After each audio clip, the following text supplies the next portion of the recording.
انسان کا دنیا میں ٹھکانہ نہیں ہے کہ انسان کو دنیا چھوڑ کر جانا ہے.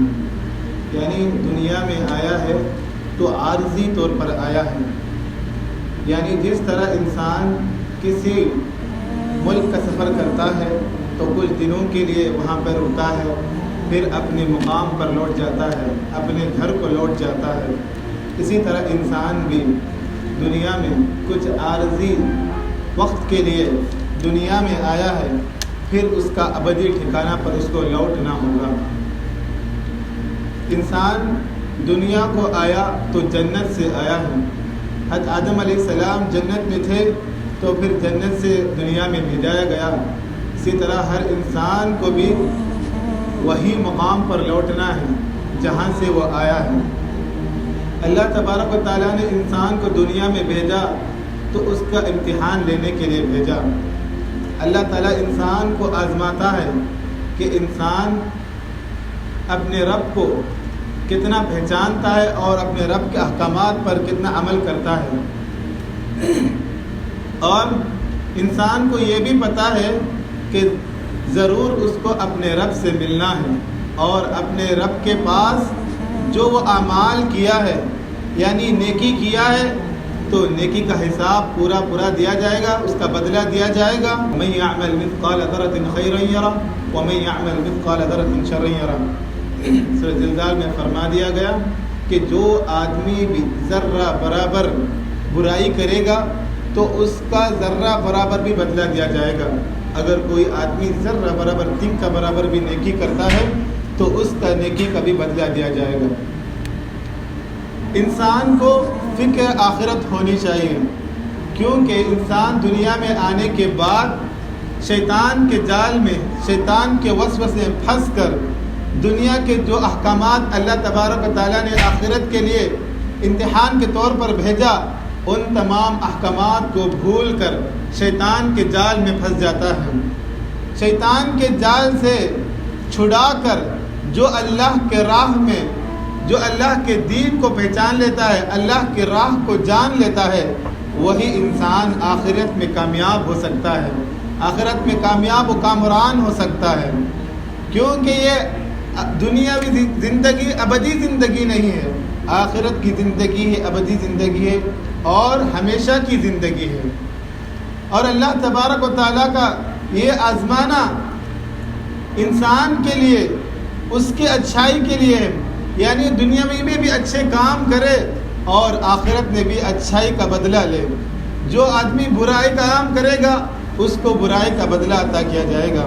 انسان کو پتہ نہیں کہ مرنے کے بعد انسان کا کیا معاملہ ہوئے گا، انسان کو کن حالات سے گزرنا پڑے گا. یہ تو نہیں ہو سکتا کہ جو انسان مر گیا، انتقال کر گیا، وہ تو قبر سے آ کر اٹھ کر تو جو آدمی زندہ ہے ان کو تو بتا نہیں سکتا اور کبھی بتا بھی نہیں پائے گا. کیونکہ جب قبر میں چلے جاتا ہے تو اس کی دنیاوی زندگی سے تمام قطع ہو جاتے ہیں، تعلقات کٹ جاتے ہیں. دنیاوی زندگی کے جو تعلقات تھے، باپ تھا، بیٹا تھا، بیٹی تھی، ماں تھا، رشتہ دار تھے، کمپنی کا باس تھا، مالک تھا، جو کچھ تھا، تمام تعلقات جب اس کی موت آ جاتی ہے تمام کے تمام کٹ جاتے ہیں. بس ایک ہی فکر لگی رہتی ہے اس کو کہ اپنا آخرت کیا ہوئے گا، ہمارا انجام کیا ہوئے گا. وہ قبر میں جانے کے بعد یہ نہیں سوچے گا کہ دنیا میں کیا حالات ہو رہے ہیں، ہم کو کیا کرنا ہے دنیا کے لیے، تو یہ نہیں سوچے گا. تو وہی سوچے گا کہ اگر ہماری موت آ گئی ہے، ہمارے قبر میں کیا ہونے والا ہے اور آخرت میں حشر کے میدان میں کیا ہونے والا ہے، پل صراط کا راستہ طے کر پائیں گے یا نہیں کر پائیں گے. تو وہ اس کے اعمال کے مطابق انسان اپنے طریقے سے سوچنے لگے گا.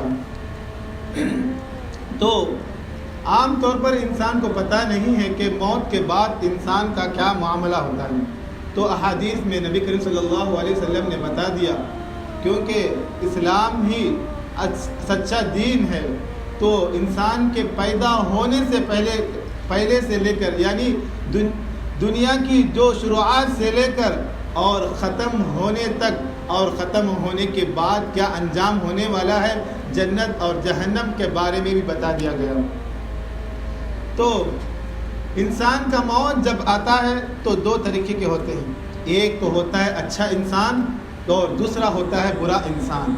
اچھے انسان کو اچھے فرشتے آتے ہیں، برے انسان کو خوفناک جو انسان دیکھ کر بھی گھبرا جاتا ہے ویسے فرشتے اس کے پاس آتے ہیں اس کی روح کو نکالنے کے لیے۔ پہلے میں آپ کو بتاتا ہوں کہ اچھے انسان کے ساتھ کیسے معاملات کیے جاتے ہیں، جب اس کی موت آتی ہے تو کیسے اس کے حالات ہوتے ہیں، کہ اس کا گزرنا کیسا ہوتا ہے اس اوقات میں۔ تو سب سے پہلے جب انسان کا موت کا وقت آتا ہے، اگر وہ اچھا انسان ہوتا ہے تو اس کے پاس اچھے فرشتے آتے ہیں، خوبصورت فرشتے آتے ہیں۔ ان کے آنے سے پہلے ہی اس انسان کو اس کی مہک محسوس ہونے لگے گی، اس کی خوشبو سے وہ پہچان لے گا کہ اچھے فرشتے آ رہے ہیں اس کی موت کو، اس کی روح کو نکالنے کے لیے، دنیا سے لے کر اور دوسرے زندگی یعنی آخرت کی زندگی میں لے جانے کے لیے۔ تو وہ فرشتے آتے ہیں اور سب سے پہلے اس کے پاس کھڑے ہو جاتے ہیں بڑے احترام کے ساتھ، عزت کے ساتھ، کیونکہ یہ وہ بندہ ہے جو اللہ نے جن احکام کا حکم دیا ان کو عمل کرتا آیا ہے، اس پر عمل کرتا ہوا آیا ہے۔ اور جس طرح آپ دیکھتے ہیں کہ اگر کوئی کمپنی کا بڑا آدمی ہو یا کوئی رشتہ دار ہو، مہمان ہو، بڑا آدمی ہو، تو لوگ اس کے احترام میں کھڑے ہو جاتے ہیں، عزت کرتے ہیں، بڑے احترام کے ساتھ بات چیت کرنے لگتے ہیں، چائے پلاتے ہیں۔ اسی طرح اگر اللہ کا بندہ ہو جو تمام دنیا کا مالک ہے، مرنے کے بعد بھی اور مرنے سے پہلے بھی اس کی کبھی موت ہی نہیں آتی، سوائے اس کے علاوہ کوئی رب ہی نہیں ہے، اگر اس کا مہمان کے ساتھ کیسے معاملہ کیا جائے گا تو ہم سوچ بھی نہیں سکتے۔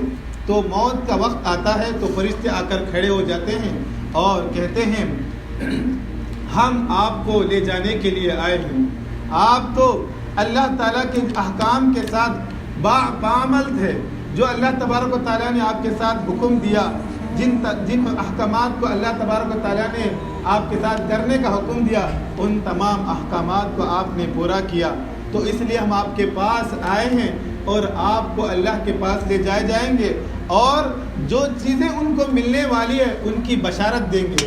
یعنی آپ نے اچھے کام کیے اس لیے اللہ تبارک و تعالیٰ نے آپ کو جنت میں مقام دیا ہے، اور جنت میں درجوں میں بھی یہ فلاں درجہ آپ کا ہے، جنت میں فلاں چیزیں آپ کے ساتھ ہوگی، کوئی چیزوں کی کمی نہیں ہوگی۔ ان تمام چیزوں کو بیان کیا جائے گا تفصیلات کے ساتھ، اور وہ انسان خوش ہو جائے گا، اس کی روح مچلنے لگے گی اور کہے گی مجھے جلد سے جلد یہاں سے نکالو اور ان چیزوں کے پاس لے جاؤ جن چیزوں کی آپ مجھے بشارت دے رہے ہیں۔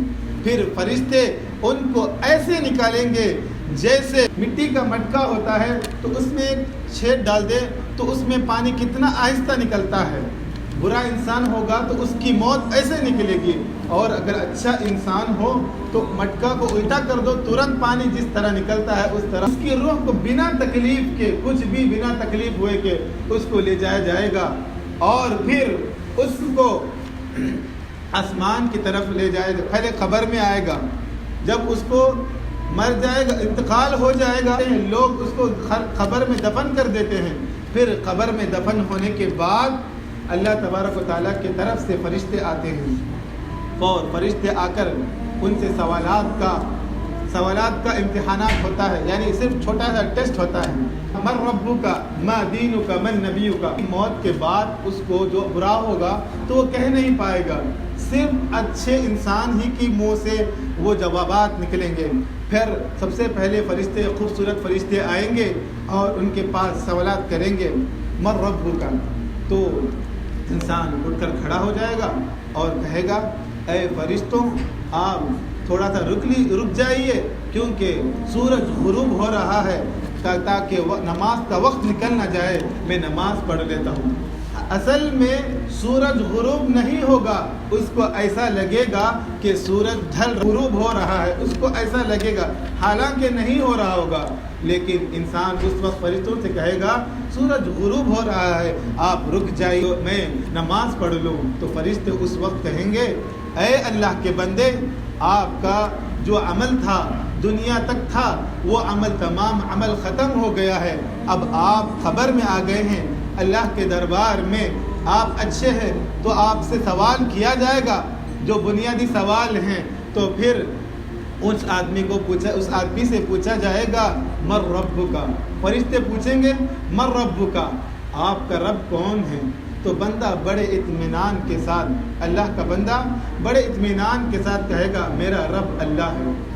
تو پھر دوسرا سوال پوچھا جائے گا ما دینک, آپ کا دین کیا ہے؟ دینی الاسلام, میرا دین اسلام ہے. بڑے اطمینان کے ساتھ سکون کے ساتھ کہے گا, کوئی ہچکچاہٹ نہیں ہوئے گی, کوئی تکلیف نہیں ہوئے گی اگر نیک بندہ ہو تو. پھر تیسرا سوال پوچھا جائے گا اور من نبیک, آپ کے نبی کون ہیں؟ نبی محمد صلی اللہ علیہ وسلم. وہ کہے گا میرے نبی محمد صلی اللہ علیہ وسلم ہیں. ان تین سوالات کے بعد انسان کو اس کا جو انجام ہے آخرت کا, جو حسابات کے بعد جو ٹھکانہ ہے اس ٹھکانے کو بتایا جائے گا.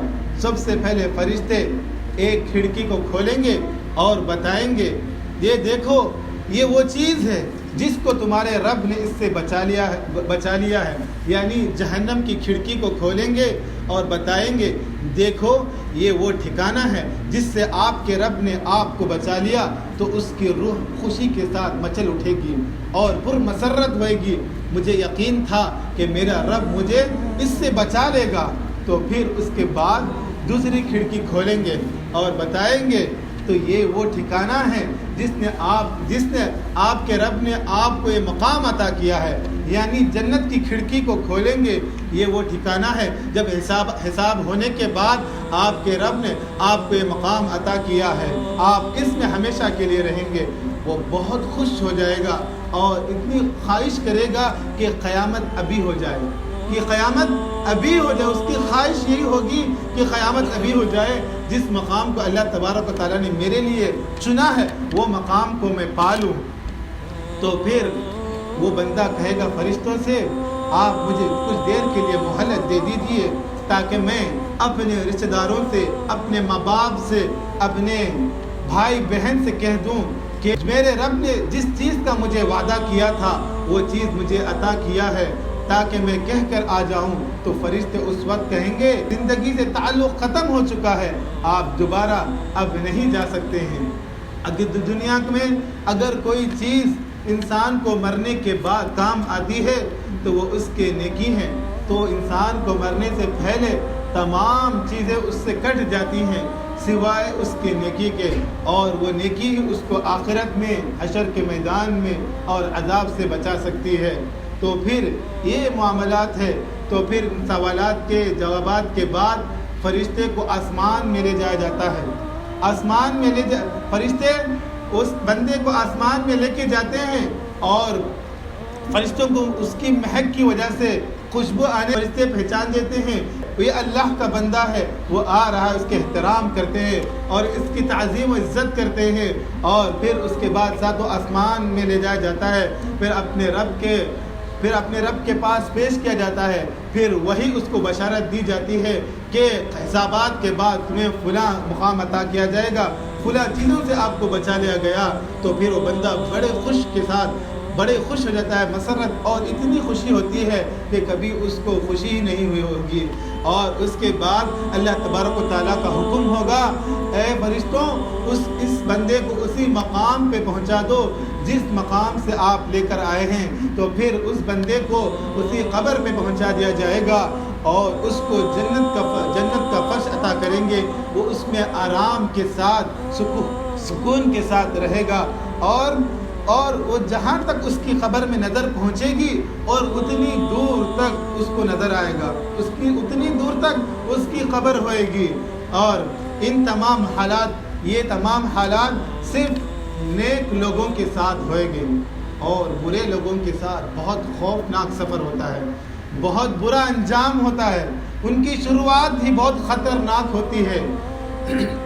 تو بتایا جاتا ہے کہ حدیث میں جس طرح بتایا گیا کہ جب برا انسان ہوتا ہے, جب اس کا موت کا وقت آتا ہے تو بہت خوفناک فرشتے آتے ہیں.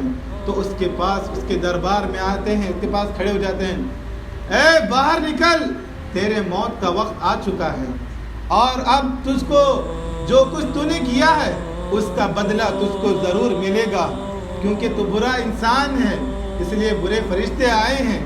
تو برے فرشتے اس کو اس کی جان نکالیں گے، ایسے نکالیں گے لیکن وہ پھر اس کے اندر غوطہ کر جائے گا۔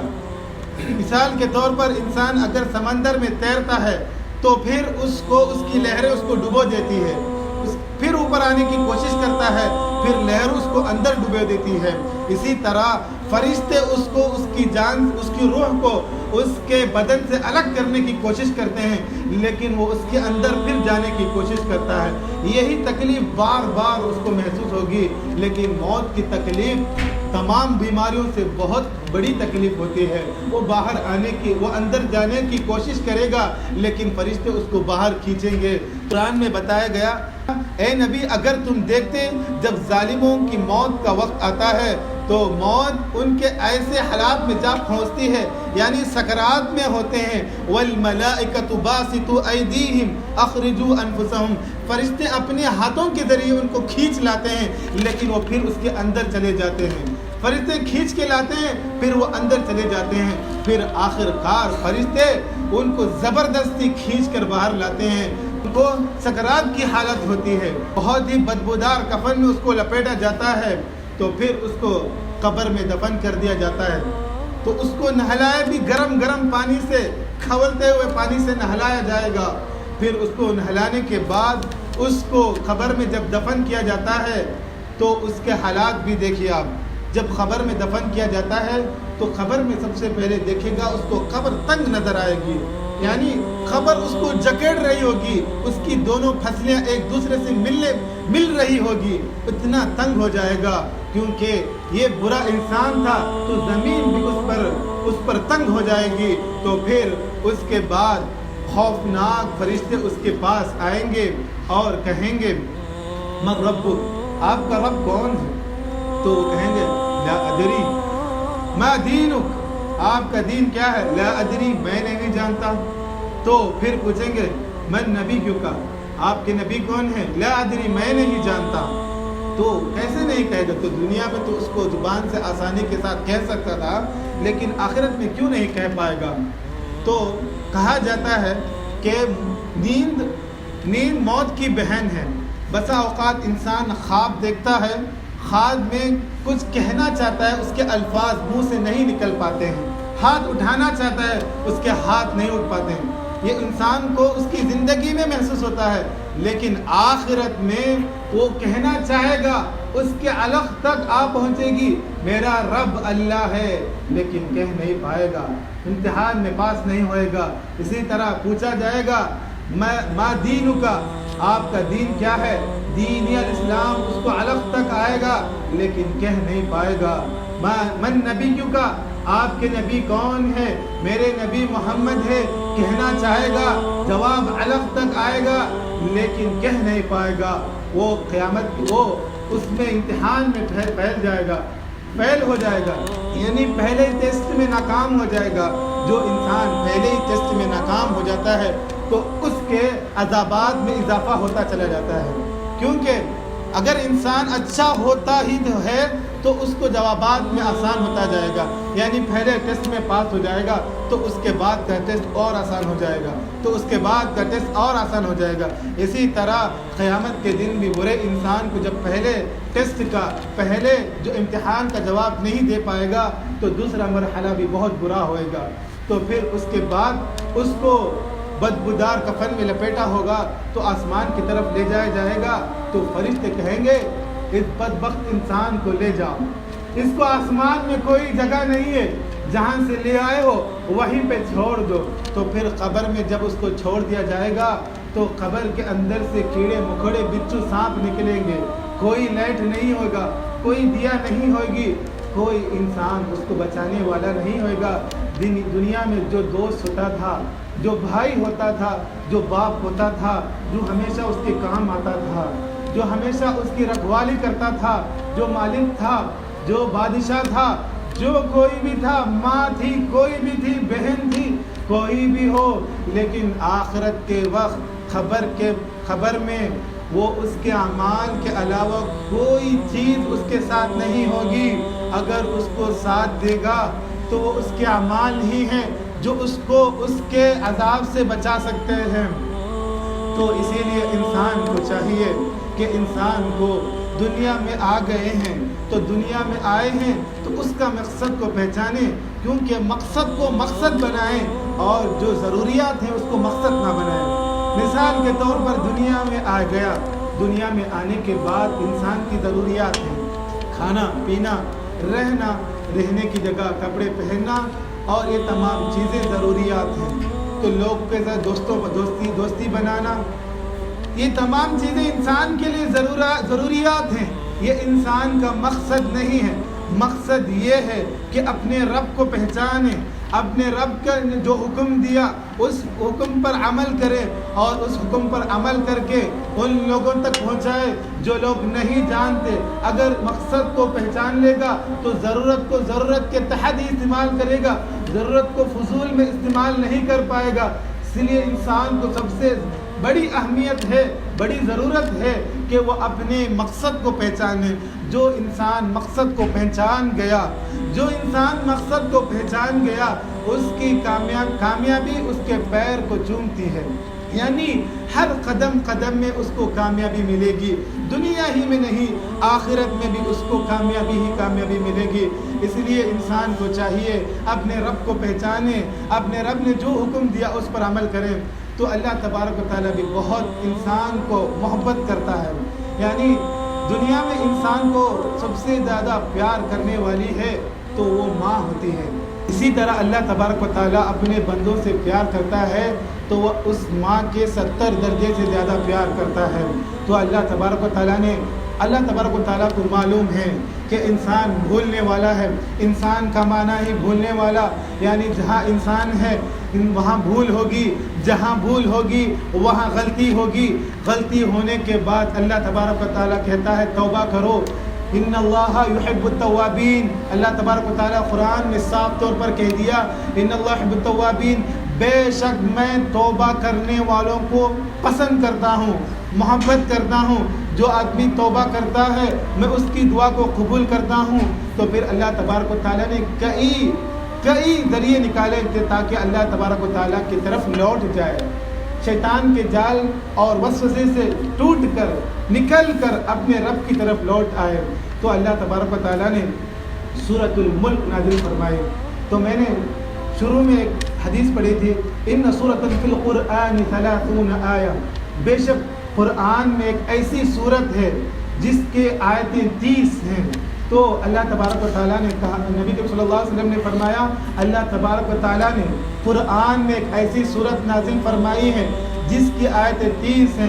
الا هل ادلکم، کیا میں تمہیں ایسی بات نہ بتاؤں کہ قیامت کے دن تمہیں اپنے قبر سے بچائے گی اور آخرت میں حشر سے بھی بچائے گی، اور پھر آپ کو یہاں تک آپ کے عذاب سے ہی نہیں، جب تک کہ آپ کو جنت میں داخل نہیں کر دیا جائے گا تب آپ کے لیے سفارش کرتے رہے گی. وہی تبارک الذی بیدہ الملک، اور فرمایا وہ تبارک الذی ہے، سورۃ الملک ہے. تو اللہ نبی صلی اللہ علیہ وسلم نے فرمایا کہ ایک شخص کے لیے سورۃ تبارک الذی سفارش کی تو وہ آدمی کو قیامت کے دن خبر سے جو آدمی سورۃ الملک روزانہ رات میں پڑھ کر سوتا ہے، ہر روز 30 آیتیں تبارک الذی پڑھ کر سوتا ہے تو قبر کے عذاب سے اس کو بچائے گی. اور قبر میں جب اس کو عذاب ہوگا تو اس وقت سورۃ الملک آئے گی اور فرمائے گی یہ وہ انسان ہے جو مجھے ہر رات سونے سے پہلے پڑھا کرتا تھا، یہ وہ انسان ہے جو کلام اللہ کو پڑھتا تھا.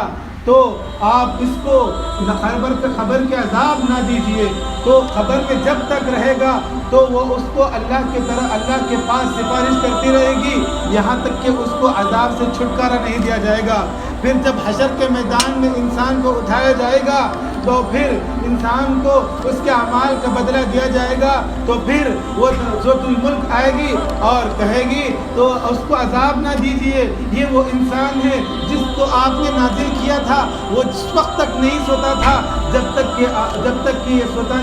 کہ پڑھتا نہیں تھا, اور اس کے بعد سویا کرتا تھا. اور اللہ تبارک و تعالیٰ کے پاس اس وقت تک سفارش کرے گی جب تک کہ اس کو جنت میں داخل نہیں کر دیا جائے گا. تو ہر انسان کو چاہیے کہ اللہ تبارک و تعالیٰ نے ہر انسان کے لیے, اللہ تبارک و تعالیٰ کو معلوم ہے کہ انسان غلطی کرے گا, تو اسی لیے اللہ تبارک و تعالیٰ نے کئی ایسے ذرائع نکالے ہیں کیا کہ انسان اپنے شیطان کے وسوسے سے, جال سے پھنسا ہوا ہے, اس سے نکل کر آ جائے. تو اسی لیے اللہ تبارک و تعالیٰ نے کئی ذرائع نکالے ہیں. تو اللہ تبارک و تعالیٰ کے ان ذرائع کو استعمال کریں, اس پر عمل کریں. ایک چھوٹی سی صورت ہے, 10 منٹ میں آپ پڑھ لے سکتے ہیں. اگر وہی تبارک الذی آپ روز پڑھتے ہیں تو قبر کے عذاب سے آپ بچ جائیں گے, اور حشر کے میدان میں جو آپ کو عذاب مقدر ہونے والا ہے تو اس کے عذاب سے آپ بھی بچ جائیں گے, اور پھر جنت میں چلے جائیں گے. اور جنت میں جب چلے جائیں گے تو اللہ تبارک و تعالیٰ کہتا ہے انسان جو خواہش کرے گا, جو مانگے گا, اس کو عطا کیا جائے گا.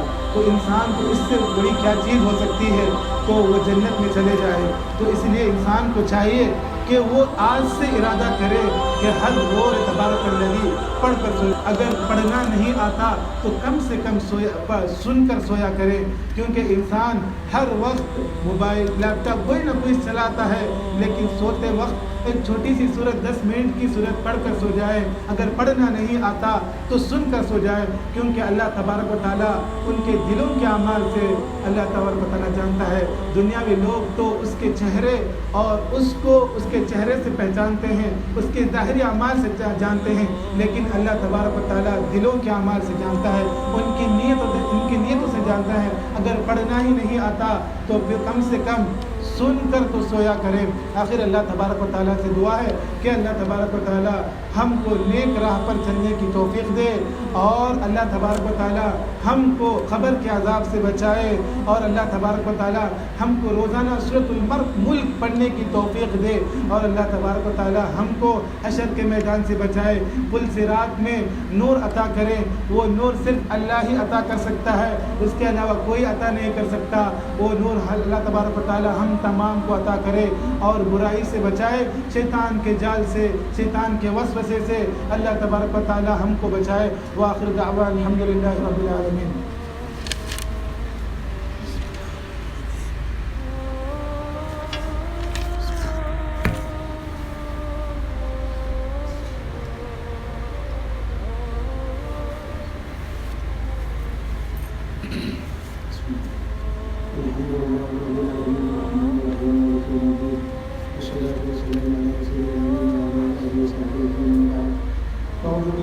الشيطان الرجيم. بسم الله الرحمن الرحيم.